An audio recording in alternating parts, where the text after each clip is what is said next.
नमस्कार। तो आज हम डिस्कस करेंगे इंपॉर्टेंट जीके के क्वेश्चन। इंपॉर्टेंट जीके के क्वेश्चन डिस्कस करेंगे ताकि टेट के एग्जाम में स्पेसिफिक रूप से आपको हेल्प मिल सके। तो टेट पॉइंट ऑफ व्यू से जो है वो हर एक क्वेश्चन को डिस्कस करेंगे। इंपॉर्टेंट क्वेश्चन, अभी टेट के एग्जाम चल रहे हैं, अभी स्टार्ट हो गए हैं, तो डेफिनेटली जो है वो आपको यहाँ पर हेल्प मिलेगी।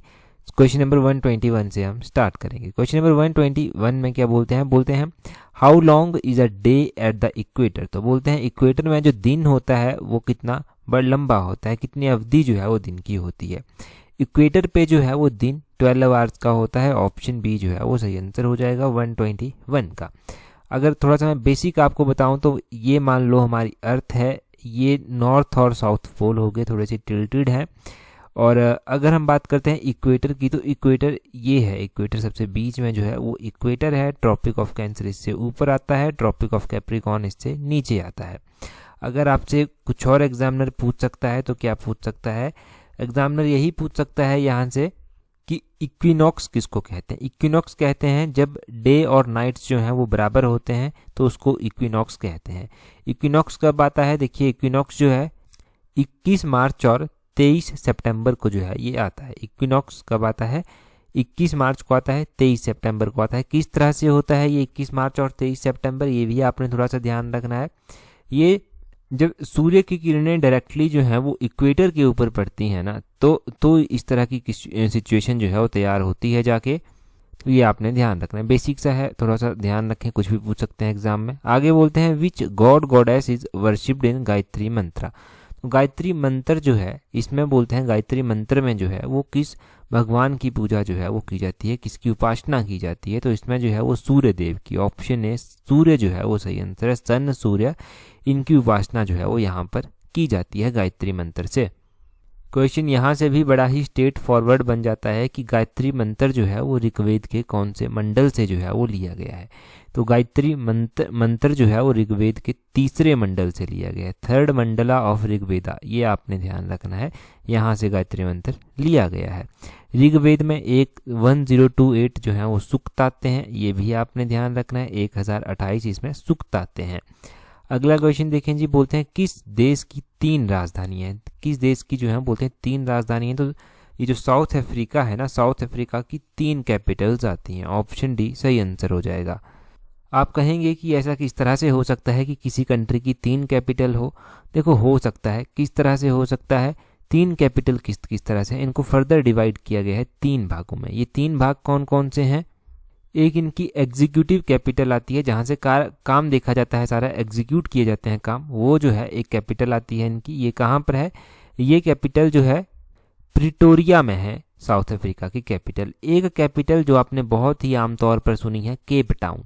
केप टाउन की लेजिस्लेटिव कैपिटल है, जहाँ से एक तरह से कह लीजिए जहाँ पर इनकी लोकसभा होगी, विधानसभा होगी, उस तरह से मान के चलिए, एग्जाम्पल दे रहा हूँ मैं आपको। और एक इनकी जुडिशियल कैपिटल होगी, जैसे मान लो जहाँ पर इनका कोर्ट होगा वो भी होगी। तो केप टाउन के बाद जो जुडिशियल कैपिटल है वो है ब्लूम फाउंटेन। ब्लूम फाउंटेन जो है ये इनकी कैपिटल है, ये आपने ध्यान रखना है। तो ये आपने कैपिटल जान ली, कहाँ कहाँ पर है ये भी पूछा जा सकता है, कौन कौन सी कैपिटल कहाँ पर है वो भी पूछा जा सकता है। क्वेश्चन नंबर 124 देखें जी। 124 में क्या बोलते हैं कीर्ति स्तंभ इज लोकेटेड एट। ये जो कीर्ति स्तंभ है ये कहाँ पर जो है वो स्थित है। तो कीर्ति स्तंभ जो है वो चित्तौड़गढ़ में स्थित है। चित्तौड़गढ़ आपने ध्यान रखना है। अब चित्तौड़गढ़ में जो है वो कीर्ति स्तंभ है।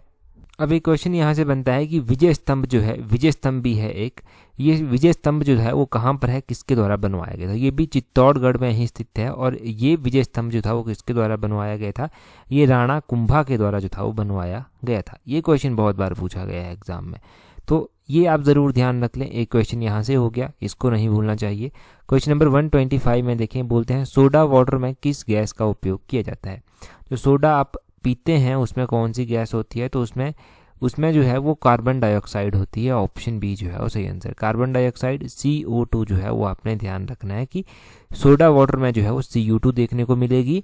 अब सोडा से जो है वो कॉमन सा नाम जो मेरे माइंड में आ रहा है वो वॉशिंग सोडा आ रहा है। वॉशिंग सोडा का कॉमन नेम पूछ लिया जाता है, सोडियम कार्बोनेट आपने इसका कॉमन सा नाम याद रखना है। ये क्वेश्चन बेसिक है टेट के लिए। अगला क्वेश्चन देखें, बोलते हैं the child is father of man. तो बोलते हैं कि child is father of man, ये लाइंस किसके द्वारा लिखी गई हैं, कौन है इन लाइंस को लिखने वाला? तो 126 क्वेश्चन नंबर का जो है वो ऑप्शन डी सही आंसर है, विलियम वुड्सवर्थ। विलियम वुड्सवर्थ के द्वारा जो है ये लाइंस लिखी गई हैं, ऑप्शन डी सही आंसर हो जाएगा। पूछा गया तो इस तरह से हो सकता है, इस तरह के क्वेश्चन ऐसे होते हैं ना कि बड़े लाइटली लिए जाते हैं बच्चों के द्वारा, तो ये क्वेश्चन ना बार बार रिपीट होने की संभावना रहती है, तो इस क्वेश्चन को ध्यान रख लें, विलियम वुड्सवर्थ। अगला क्वेश्चन क्या है, अगले क्वेश्चन में बोलते हैं स्वतंत्रता आंदोलन में किस क्रांतिकारी की मृत्यु अनिश्चितकालीन भूख हड़ताल से हुई थी? एक ऐसे थे जो स्वतंत्रता सेनानी थे जिन्होंने जो था वो अनिश्चितकाल अंटिल डेथ जो था वो स्ट्राइक कर ली थी और इनकी मृत्यु जो था वो इसके कारण हो गई थी। ये थे जतिन दास, ऑप्शन ए जो है वो सही आंसर है। अब जतिन दास की मृत्यु हुई थी ये तो आपको पता चल गया, परंतु यहाँ से तो एक बात आपको पता होनी चाहिए कि जतिन दास की मृत्यु हुई कब थी, तो 1929 में इनकी मृत्यु हो गई थी। अब यह भगत सिंह जी के बारे में बहुत कुछ पढ़ते हैं। भगत सिंह जी को फांसी दी गई थी, तो कब दी गई थी? इनको जो था वो फांसी दी गई थी 1931 में, ये आपने ध्यान रखना है। भगत सिंह, राजगुरु और सुखदेव, ये तीन थे, इनको जो था वो फांसी दी गई थी 1931 में, ये आपने जरूर ध्यान रखना है। कई बार एग्जामिनर क्या करता है कि एग्जैक्टली डेट पूछ लेता है, तो डेट आपने ध्यान रखनी है कि 23 मार्च थी उस दिन, 23 मार्च 1931 को इनको जो था वो फांसी दे दी गई थी। ये हो गया यहाँ से क्लियर, 23 मार्च 1931 और जतिन दास 1929। आगे बोलते हैं गुरु अर्जुन देव सिखों के कौन से नंबर के गुरु थे? ये क्वेश्चन बड़ा ही बेसिक है। अब देखो, सिखों के गुरु हुए 10 गुरु हुए मुख्य रूप से। अगर हम बात करते हैं कि सबसे पहले नंबर पर कौन आते हैं, सबसे पहले नंबर पर गुरु नानक देव जी आते थे। गुरु नानक देव के बाद जो है वो कौन से गुरु नंबर आए दूसरे नंबर के? तो गुरु नानक देव जी के बाद गुरु अंगद जी जो था वो आए। गुरु अंगद जी के बाद गुरु अमरदास जी जो था वो तीसरे नंबर पर आए। चौथे नंबर पर गुरु रामदास जी आए और 5वें नंबर पर आए थे गुरु अर्जन देव जी, ऑप्शन डी सही आंसर है। गुरु अर्जन देव जी के द्वारा जो था वो स्वर्ण मंदिर का निर्माण भी करवाया गया था, ये भी आपने ध्यान रखना है। जहांगीर के द्वारा इन्हें मृत्यु दंड जो था वो दे दिया गया था। अब अंतिम गुरु कौन थे? अंतिम गुरु थे गुरु गोविंद सिंह जी, इन्होंने खालसा पंथ की स्थापना जो था वो की थी। तो सिख गुरुओं के बारे में एक बार नाम मैं आपको पढ़ के सुना देता हूँ। गुरु नानक देव सबसे पहले, गुरु अंगद, गुरु अमरदास, गुरु रामदास, गुरु अर्जुन देव, गुरु हरगोविंद, गुरु हर राय, गुरु हर किशन, गुरु तेग बहादुर जी और गुरु गोविंद सिंह जी। ये आपने नाम जो है वो याद रखने, गुरु गोविंद सिंह जी, इस तरह से। आगे क्वेश्चन में बोलते हैं निम्न में से कौन शरीर के लिए विटामिन डी उत्पन्न करता है? देखो, विटामिन डी मिलती कहाँ से है? आपको पता है सूर्य की किरणों से जो है वो विटामिन डी मिलती है, परंतु उत्पन्न किसके द्वारा की जाती है ये विटामिन डी? तो विटामिन डी आपने ध्यान रखना है कि 129 का जो है ऑप्शन बी स्किन या त्वचा हो जाएगा। त्वचा में जाएगी, त्वचा में जब सूर्य की किरणें जाएंगी तो वही जो है वो विटामिन डी प्रोड्यूस करेंगी। इसका केमिकल नाम आपसे पूछा जा सकता है, कॉमन नाम जो इसका है वो है कोलेसेलिफिलोर, ये आपने ध्यान रखना है। कोलेसेलिफिरोल, ये आपने ध्यान रखना है। सूर्य की किरणों से मिलती है, स्किन जो है वो इसको करती है, अगर इसकी कमी हो जाए तो रिकेट की बीमारी जो है वो बच्चों में हो जाती है। और भी विटामिन बहुत सारी हैं। विटामिन ए है, विटामिन ए का जो केमिकल नाम आता है वो रेटिनल आता है। विटामिन B1 है, इसका केमिकल नाम थायमिन। विटामिन B2 है, राइबोफ्लेविन कहते हैं। विटामिन B3 को जो है वो नाइसिन। विटामिन B5 को पैंथोथेनिक एसिड कहते हैं। विटामिन B6 को पायरोडॉक्सिन कहते हैं। विटामिन B7 को बायोटिन कहते हैं। और उसके बाद विटामिन B12 आती है, इसको साइनोकोबाल्मिन कहते हैं। विटामिन C जो खट्टी चीज़ों से हमें मिलती है उसको एस्कॉर्बिक एसिड जो है वो कहा जाता है। तो ये आपने विटामिन के केमिकल नाम ध्यान रखने, एक नंबर पक्का हो जाता है यहाँ से भी। ये बड़े ही कॉमन क्वेश्चन हैं, ये नहीं भूलने चाहिए। अगले क्वेश्चन में देखिए वही पूछा गया है कि विटामिन C का रासायनिक नाम क्या है? हमने अभी क्या पढ़ा? एस्कॉर्बिक एसिड पढ़ा, ऑप्शन बी सही आंसर है। तो ये विटामिन C का केमिकल नाम है। ये मिलती है जो सिट्रस फ्रूट होते हैं हमारे, जैसे लेमन हो गया, ऑरेंज हो गया, उस तरह के फ्रूट से जो है ये हमें मिलती है। अगर इस विटामिन C की कमी हो जाए तो स्कर्वी नामक रोग जो है ये होता है, ये भी पता होना चाहिए। आगे बोलते हैं जैन धर्म के कितने तीर्थंकर थे? तो काफ़ी टाइम से हिस्ट्री रिवाइज नहीं हुई है, इसका मतलब ये नहीं कि आप उन क्वेश्चंस को अब पेपर देने से पहले रिवाइज ना करें। अब देखो, अगर अच्छे से ना हिस्ट्री एक बार रिवाइज करनी होगी तो पब्लिक HPSSC के जो हमने पिछले पेपर डिस्कस किए ना वहाँ से बहुत अच्छे से एंशिएंट हिस्ट्री रिवाइज हो जाएगी आपकी। जैन धर्म की बात कर रहे हैं तो जैन धर्म के बारे में ध्यान रखना कि जैन धर्म के तीर्थंकर कितने थे। इस क्वेश्चन का क्वेश्चन नंबर 131 का जो है वो सही आंसर हो जाएगा। और आपके पास ऑप्शन नंबर C 24 तीर्थंकर जो था वो इसके थे। अगर हम तीर्थंकरों की बात करते हैं तो जैन धर्म में आपके मन में क्या आता है? महावीर जी का नाम सबसे पहले आता है आपके, जब भी आप जैन धर्म की बात करते हैं। परंतु 24 तीर्थंकर जब इसके होते हैं ना तो आपने ये ध्यान रखना है कि पहले नंबर के तीर्थंकर कौन थे। तो जैन धर्म के प्रथम जो तीर्थंकर थे वो ऋषभ देव जी जो था वो थे। इनको आदिनाथ भी जो है वो कहा जाता है। 23 नंबर के तीर्थंकर थे पार्श्वनाथ। और फिर आते हैं जैन धर्म के वास्तविक संस्थापक महावीर स्वामी जी। इनका जन्म कुंडग्राम में जो था वो हुआ था और इनकी मृत्यु जो था वो पावापुरी में हुई थी। इनकी माता का नाम अगर पूछा जाता है तो त्रिशला इनकी माता का नाम था, वो आपने ध्यान रखना है। ये आपने बेसिक से क्वेश्चंस जान लिए महावीर जी के बारे में, ज़्यादा कंफ्यूज नहीं करेंगे, इतना ही ध्यान रखें। आगे बोलते हैं फिलेटली इज रिलेटेड टू। तो फिलेटली जो है वो किससे संबंधित है? देखो फिलेटली जो है वो किससे संबंधित है? ये कलेक्शन ऑफ स्टैम्प की जो कलेक्शंस होती हैं ना, टिकटों का जो संग्रह होता है उससे रिलेटेड है। ऑप्शन कौन सा? ऑप्शन नंबर C टिकटों के संग्रह से जो है ये संबंध। ठीक है, ऑप्शन C सही आंसर हो गया। अब कलेक्शन ऑफ कॉइन्स जो होती है ना उसको क्या कहते हैं? उसको न्यूमेस्मेटिक कहते हैं। न्यूमेस्मेटिक होती है कलेक्शंस ऑफ कॉइन, ये आपने ध्यान रखना है। तो ये 2 क्वेश्चन जान लिए। फिलेटली नया क्वेश्चन भी है, थोड़ा सा 2 बार पूछा गया है। एक बार HPSSC ने भी जो था वो क्लर्क के एग्जाम में ये पूछा था, जब HPSSC हुआ करता था। अभी तो खैर भंग हो गया है, तो उसके पेपर ज़रूर देखना अगर टेट का पेपर आपने देना है। अगला क्वेश्चन देखिए 133 क्वेश्चन बोलते हैं which country gives the Magsaysay award. तो मैग्सेसे अवार्ड दिए जाते हैं, ये कौन सी कंट्री के द्वारा जो है वो दिए जाते हैं? ये अवार्ड जो है वो फिलीपींस के द्वारा दिए जाते हैं। ऑप्शन A जो है वो सही आंसर है। अब फिलीपींस कंट्री जो है वो मैग्सेसे अवार्ड देती है। अब यहाँ से एक क्वेश्चन क्या बन सकता है? मैग्सेसे अवार्ड जो है वो किस फील्ड में दिया जाता है? तो मैग्सेसे अवार्ड जो है वो फिलीपींस के द्वारा सामाजिक सेवा की फील्ड में दिया जाता है। सोशल सर्विस कोई करता है तो उस फील्ड में जो है ये दिया जाता है। इतना ज़रूर ध्यान रखना कि किसने, कौन सी कंट्री ने देती है, अब किस फील्ड में दिया जाता है और कौन से ईयर में स्टार्ट हुआ था। 1958 में जो था ये स्टार्ट हुआ था। एस्टेब्लाइज कब हुआ था? पहला अवार्ड कब दिया गया था? 1958 में दिया गया था। चलो ये 3 क्वेश्चन आपने बेसिक जान लिए। इसको एशिया का नोबेल प्राइज भी कहा जाता है। अगला क्वेश्चन देखें जी, बोलते हैं मोहिनी अट्टम प्रसिद्ध नृत्य है। तो मोहिनी अट्टम जो है वो कहाँ का प्रसिद्ध नृत्य है? ये केरल का प्रसिद्ध नृत्य है। अब मोहिनी अट्टम तो केरल का प्रसिद्ध नृत्य है, क्या कोई और भी प्रसिद्ध नृत्य है केरल का इस तरह से, या फिर कोई और स्टेट का जो एग्जाम में पूछा जा सकता है? तो केरला में कथकली भी जो है वो परफॉर्म किया जाता है। केरला का कथकली और मोहिनी अट्टम ये बहुत बार एग्जाम में पूछे गए हैं। आंध्र प्रदेश का भी है एक जो एग्जाम में बहुत बार पूछा गया है, तो आंध्र प्रदेश का कुचिपुड़ी आपने ध्यान रखना है। तमिलनाडु का भी है एक, तमिलनाडु का भरतनाट्यम है। भरतनाट्यम कहाँ का है जी? तमिलनाडु का है। तो ये आपने इन 3 स्टेट्स के ध्यान रखने हैं। इसके अलावा 3 स्टेट्स के पूछे जा सकते हैं आपसे। अगला क्वेश्चन देख लेते हैं हमारे पास क्या पूछा गया है। अगले क्वेश्चन में बोलते हैं कि अर्जुन अवार्ड जो था वो कौन से वर्ष में शुरू किया गया था। अर्जुन अवार्ड देखो इंपॉर्टेंट अवार्ड है, और अर्जुन अवार्ड जो है ये कौन से ईयर में स्टार्ट किया गया था? ये 1961 में जो था वो स्टार्ट किया गया था। ऑप्शन D सही आंसर है। अब 1961 में अर्जुन अवार्ड स्टार्ट हो गया। हिमाचल में सबसे पहला अर्जुन अवार्ड सुमन रावत को दिया गया था। सही बात है, सुमन रावत को दिया गया था। परंतु अर्जुन अवार्ड दिया कौन सी फील्ड में जाता है? तो अर्जुन अवार्ड जो है ये खिलाड़ियों को दिया जाता है, तो खेल की श्रेणी में जो है ये दिया जाता है। अब अर्जुन अवार्ड 2022 में भी दिया गया। 2022 में ये कितने खिलाड़ियों को दिया गया? ये 25 खिलाड़ियों को जो था वो 2022 में दिया गया। 25 खिलाड़ी बहुत ज़्यादा हैं, तो सभी के नाम तो नहीं पूछे जाएंगे। जब पहली बार दिया गया था तब भी बहुत ज़्यादा को दिया गया था, परंतु 25 खिलाड़ियों में आपने ध्यान रखना है कि नंबर कितने थे, 25 खिलाड़ी थे ये।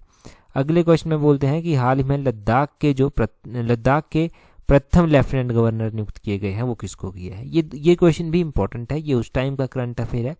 परंतु पहले तो जानिए कि लद्दाख के जो पहले नंबर के लेफ्टिनेंट गवर्नर थे वो कौन थे? तो वो आपने ध्यान रखना है कि R.K. माथुर थे। ऑप्शन B सही आंसर है। प्रेजेंट टाइम में भी लद्दाख के नए गवर्नर, लेफ्टिनेंट गवर्नर जो हैं वो बने हैं, तो उनका क्या नाम है? उनका नाम भी ज़रूरी है क्योंकि वो हाल फिलहाल में नियुक्त किए गए हैं। तो प्रेजेंट टाइम में जो है वो बी डी मिश्रा जो है वो लद्दाख के नए गवर्नर जो हैं वो बने हैं। तो लद्दाख के लेफ्टिनेंट गवर्नर ध्यान रखने हैं बी डी मिश्रा। सबसे पहले कौन थे? आर के माथुर थे।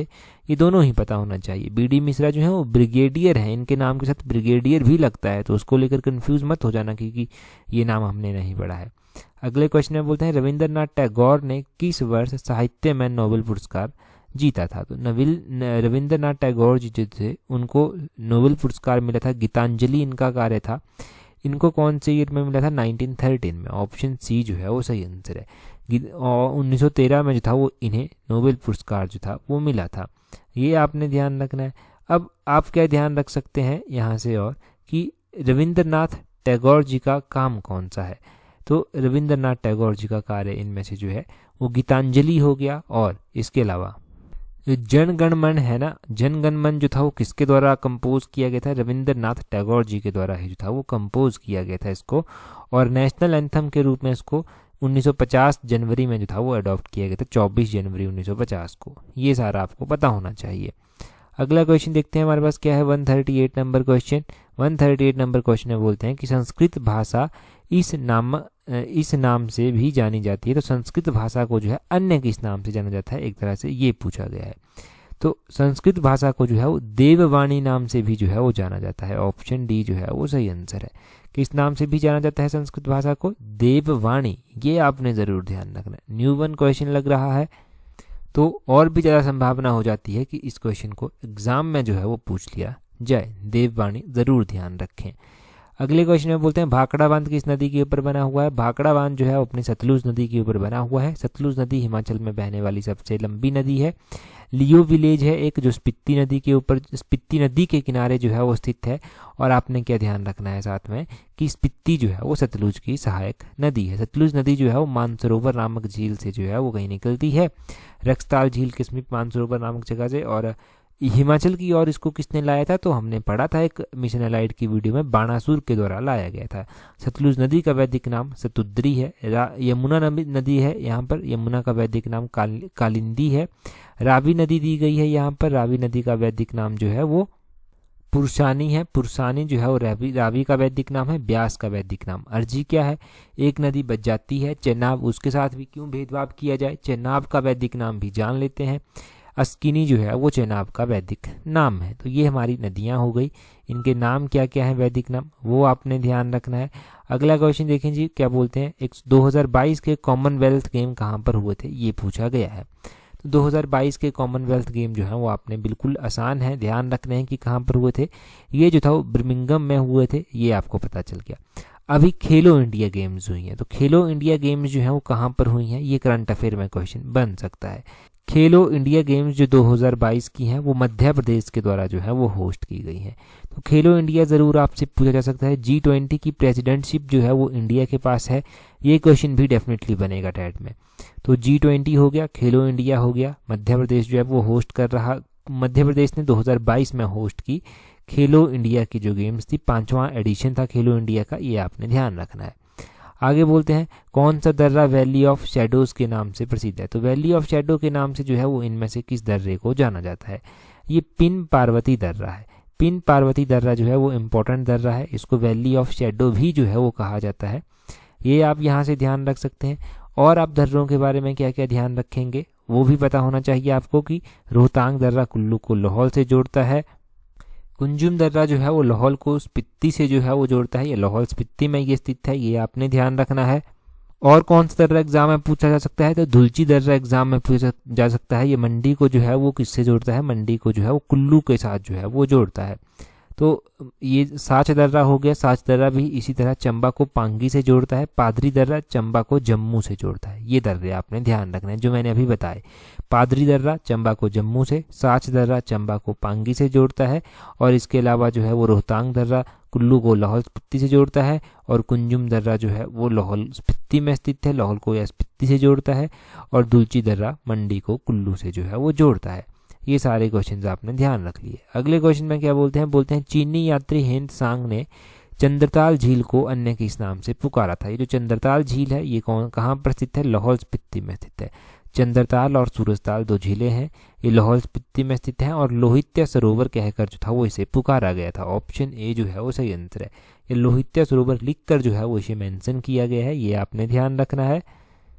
चंद्रा और भागा नदियाँ, ये 2 नदियाँ मैंने आपको बताई कहाँ पर आकर इनका संगम होता है। तो चंद्रा और भागा नदियाँ ये जो है वो तांडी नामक स्थान पर मिलती हैं। यहाँ पर माना जाता है कि द्रौपदी का क्रिमिनेशन जो था वो हुआ था, ये आप ध्यान रखें। तो ये भी हमने बेसिक से जान लिया। अगले क्वेश्चन में बोलते हैं कालका शिमला रेल मार्ग यात्रा में निम्नलिखित में से कौन सी सबसे लंबी सुरंग है।